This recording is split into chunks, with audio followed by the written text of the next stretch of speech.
KD Chaudhari डाळिंबेड पुणेमध्ये खऱ्या शेतकऱ्यांना कसा न्याय मिळतो आपण हे शेतकऱ्यांच्या कुठून ऐकल्यानंतर जागेवरती इतर मार्केटला आणि आज खरं तर मंगळवार आहे आणि आज 18 नोव्हेंबर आहे. तर मला तुमचं नाव सांगा आणि तुमचा आजचा अनुभव सांगा.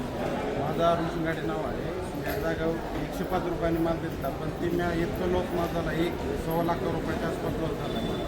कारण आजचं मार्केट बघितलं मला जवळजवळ 2,500 वर कॅरेट आणि व्यापाऱ्यांनी निवडलेल्या मालाचं भेटलं त्या मला 2,500 रुपयांनी कॅरेट भेटलं.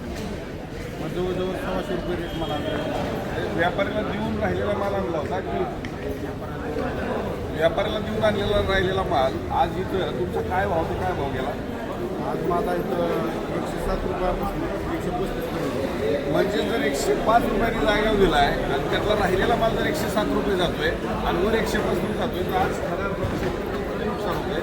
हे तुमच्या अनुभवातनं आज खऱ्या अर्थानं शेतकऱ्यांपर्यंत पोहोचतंय आणि मी ठामपणे सांगितलेलं आहे 15 डिसेंबरपर्यंत कुठल्याही परिस्थितीमध्ये बाजार पडणार नाही आहेत आणि अशा परिस्थितीमध्ये आपण घाबरून जायचं नाही. कारण माल कुठून येणार नाही. जरी राजस्थानला व्यापारी गेला तरी त्या व्यापाऱ्याला तिथेही माल व्यवस्थित त्या क्वालिटीचं मिळणार नाही. भले थोडासा इथं घटेल रेट वाढला म्हणून तिथं जाईल.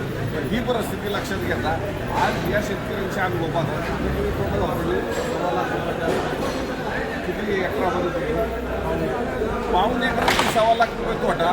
तर आमच्या ऊसाच्या शेतकऱ्याला 1.25 लाख रुपये सुद्धा 1 एकरची भेटत नाही. तुमचा रेटमध्ये एवढा तोटा झाला. आता जे जाग्यावरती जे देत असेल त्या शेतकऱ्यांसाठी काय सांगा? मी औषध केडी चौधरी पुणे मार्केटला चांगले पैसे माल आणण्यापेक्षा मी मोकळं यावं नेहमी सांगत असतो.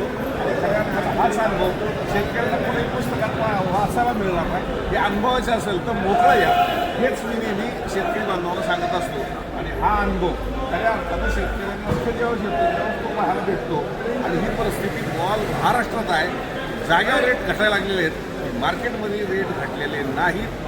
मार्केटमध्ये मोकळे आणि मग शोध करा एवढं जे निमित्ताने सांगतो. धन्यवाद.